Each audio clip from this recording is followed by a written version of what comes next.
এবার পাকিস্তানে তেল ভর্তি জাহাজকে আটকে হরমুজ প্রণালীতে বড় ধামাকা কিন্তু ইরানের সেনাবাহিনী দিল।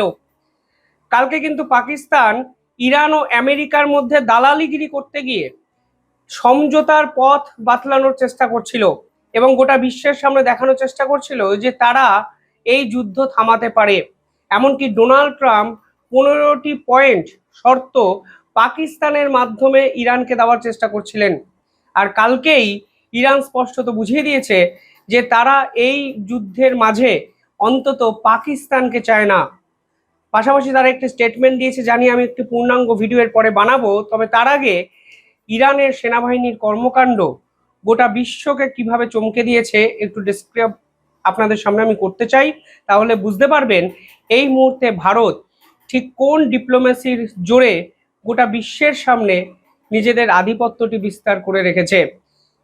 পাশাপাশি কালকে ডক্টর জয়শঙ্কর পরিষ্কার বলছেন যে ভারত আর যাই হোক দালাল নন, অর্থাৎ ভারত দালালি করতে পছন্দ করে না। পাকিস্তানের মতো দালালি যেভাবে কালকে করার চেষ্টা ইরান ব্যর্থ করে দিয়েছে তা কিন্তু গোটা বিশ্বের কাছেই নজির হয়ে থেকে যাবে। কালকে ইরানের পক্ষ থেকে জানানো হয়েছে পাকিস্তানের একটি ট্যাঙ্ক ভর্তি জাহাজ যার নাম সেলেন তাকে আইআরজিসি আটকেছে due to failure of comply with legal protocol and lack of permission.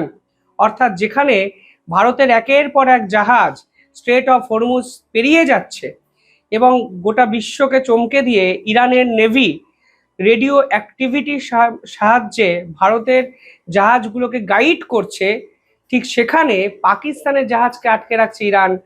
তা কিন্তু একটা জিনিস পরিষ্কার করে দেয় যে ভারত কিন্তু অন্তত পাকিস্তানের থেকে কয়েক গুণ এগিয়ে গেছে ডিপ্লোম্যাটিক স্তরে। ভারতের একাধিক বিরোধী রাজনৈতিক দল বারবার প্রশ্ন করছেন ভারত কেন এর মাঝখানে ঢুকছে না। মানে ভাবখানা এমন, তারা চান ভারত এই যুদ্ধের মধ্যে ঢুকুক, ভারতও গোটা বিশ্বের সামনে সমস্যায় পড়ুক এবং ভারত দুদিকে আটকে যাক। আমি সত্যি জানি না কি ধরনের ফরেন পলিসিতে আমাদের বিরোধী রাজনৈতিক দলগুলো বিশ্বাস করেন, কিন্তু ভারতের ডিপ্লোম্যাসি এই মুহূর্তে যে ধরনের মুনশিয়ানা দেখাচ্ছে তা কিন্তু গোটা বিশ্ব দেখাতে পারছে না।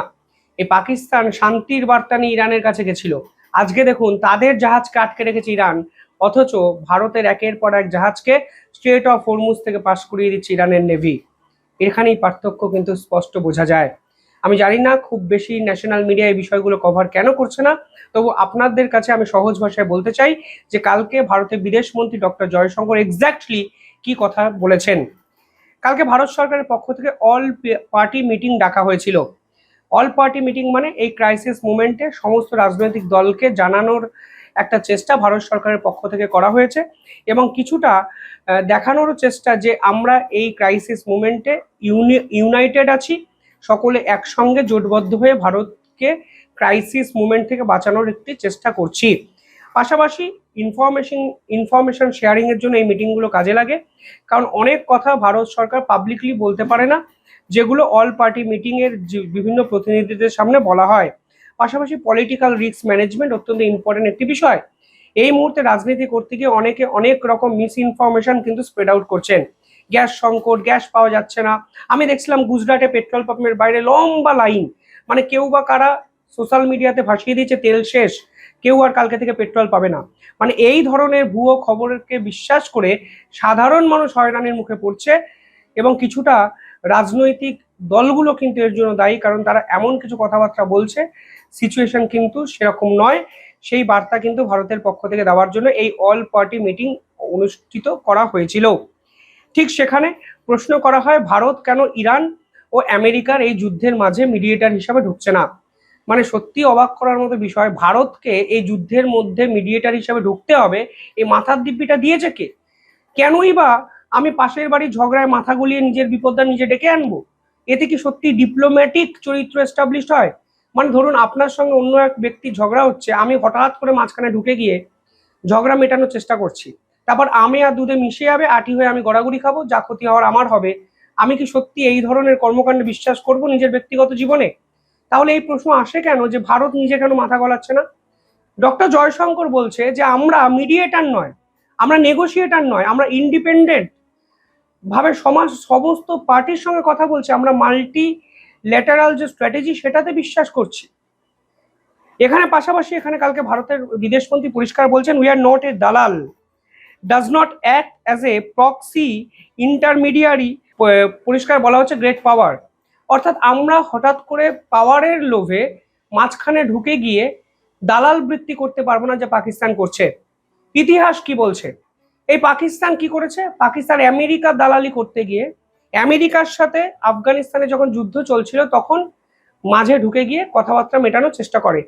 পরবর্তীকালে আমেরিকা এবং তালিবানের প্রধান দালাল হিসাবে কাজ করতেই পাকিস্তান, অর্থাৎ আমেরিকা পাকিস্তানকে মেসেজ পাঠাতো, সেই মেসেজ পৌঁছে যেত তালিবানের কাছে পাকিস্তান মারফত। অর্থাৎ পাকিস্তান এখানে মেসেঞ্জার হিসাবে কাজ করত, যা কিন্তু একটি স্বাধীন রাষ্ট্রের কাজ নয়। আমরা যদি মনে করি এই যুদ্ধ থামানো উচিত, তাহলে আমরা আমাদের কথা দুই রাষ্ট্রকে বলবো, এটাই তো হওয়া উচিত। আমেরিকা আমাকে কি বললো সেই কথাটি আমি ইরানকে পৌঁছে দেব, এই দালালিপনা অন্তত ভারতকে মানায় না। তা কালকে ভারতের বিদেশমন্ত্রী পরিষ্কার বলেছেন এবং কিছুটা রূঢ় ভাবে বলেছেন। ডিপ্লোম্যাটিক টার্মে দালাল শব্দটার কিন্তু অস্তিত্ব নেই, অন্তত কোনো বিদেশমন্ত্রী ডিপ্লোম্যাসিতে দালাল শব্দটি বলে না। ফলে জয়শঙ্করের এই কমেন্ট নিয়ে বিতর্ক হতে পারে। অনেকে প্রশ্ন তুলতে পারেন, ডক্টর জয়শঙ্কর কেন মেজাজটা হারালেন? কিন্তু আলটিমেটলি বাস্তবের মাটিতে দেখুন, তিনি বুঝিয়ে দিয়েছেন ভারত আর যাই হোক নিজের স্বার্থকে বজায় রাখার জন্য নিজস্ব অবস্থানে সজাগ থাকবে, বলবান থাকবে, বলিষ্ঠভাবে ওই জায়গায় অবস্থান করবে। হঠাৎ করে আমি আমেরিকা কি চাইছি ইরানকে বলতে যাব কেন? আমার কি খেয়ে দিয়ে কোনো কাজ নেই। পাশাপাশি এই মুহূর্তে ভারতের বিদেশমন্ত্রী পরিষ্কার বলে দিয়েছেন যে আমরা ন্যাশনাল ইন্টারেস্টের বাইরে কিছু ভাবছি না। আমরা এই মুহূর্তে মাল্টি অ্যালাইনমেন্টে বিশ্বাস করি, অর্থাৎ পৃথিবীর সমস্ত রাষ্ট্রের সঙ্গে ভালো সম্পর্ক রাখাতে বিশ্বাস করি। আজকে ক্রাইসিস মোমেন্টে আমাদের পাশে এসে দাঁড়িয়েছে রাশিয়া, আমাদের পাশে এসে দাঁড়িয়েছে কানাডা, আমাদের পাশে এসে দাঁড়িয়েছে অস্ট্রেলিয়া, আমাদের পাশে এসে মিডল ইস্টের একাধিক দেশ তো ছিলই, আমেরিকা আমাদের গ্যাস দিচ্ছে।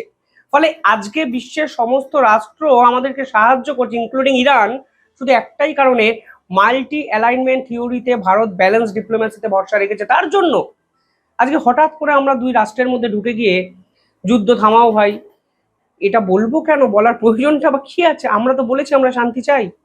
পাশাপাশি ভারতের পক্ষ থেকে বলা হয়েছে আমরা কখনো ব্লাইন্ডলি কোনো নির্দিষ্ট ব্লককে সাপোর্ট করব না। অর্থাৎ আমেরিকাকে সাপোর্ট করা মানে এই মুহূর্তে পশ্চিমা বিশ্বকে সাপোর্ট করা, ইরানকে সাপোর্ট করা মানে আমরা অন্য একটি ব্লককে সাপোর্ট করলাম। ফলে আমরা নিজেদের শত্রু নিজেরা কেন বাড়াবো? এটাই তো সব থেকে বড় প্রশ্ন। আমাদের ভাবতে হবে ভারত এই ক্রাইসিসটাকে কিভাবে মোকাবিলা করছে, এবং ভারত অত্যন্ত বুদ্ধিমত্তার সঙ্গে জোরালোভাবে এই ক্রাইসিস মুভমেন্টকে মোকাবিলা করছে। হরমুজ প্রণালীতে ভারতের একের পর এক জাহাজ পাস আউট হচ্ছে, গোটা বিশ্ব থেকে ভারতে এলপিজি এলএনজি ক্রুড অয়েল আসছে, এটাই এনাফ। পাশাপাশি ডক্টর জয়শঙ্কর পরিষ্কার বলেছেন আমরা মেসেঞ্জার হিসাবে কাজ করব না, অন্তত আমেরিকা এবং ইরানের মধ্যে মেসেঞ্জার নই আমরা। আমরা কোনো ধরনের নেগোসিয়েটার হিসাবে কাজ করব না, আমরা ইন্ডিপেন্ডেন্টলি দুটো রাষ্ট্রের সঙ্গে কথা বলে যুদ্ধ থামানোর কথা বলবো, এবং এটাই হওয়া উচিত, যা কালকে ভারতের বিদেশমন্ত্রী ডক্টর জয়শঙ্কর বলেছেন। ফলে একটা জিনিস পরিষ্কার, ডক্টর জয়শঙ্কর এখানে মেজাজ হারালেও ভারত যে কতটা প্রভাবশালী এবং প্রতিপত্তিশালী ভাবে নিজেদের অবস্থানকে গোটা বিশ্বের বুকে এস্টাবলিশ করতে চায় তা কিন্তু পরিষ্কার হয়ে যাচ্ছে। আর যারা দালালি করতে গেছে তাদের জাহাজই হরমুজ প্রণালীতে আটকে গেছে। এই হলো পার্থক্য। বাকিটা আপনারাও বোঝেন, আমিও বুঝি। কমেন্টে জানাবেন কিভাবে দেখছেন পুরো বিষয়টি। আর সস্তা রাজনীতি করতে গিয়ে দয়া করে ভারতবর্ষকে ছোট করার কোনো মানে হয় না, এটা আমার ব্যক্তিগত অভিমত। আপনারা কিভাবে দেখছেন কমেন্টে জানাবেন। ধন্যবাদ।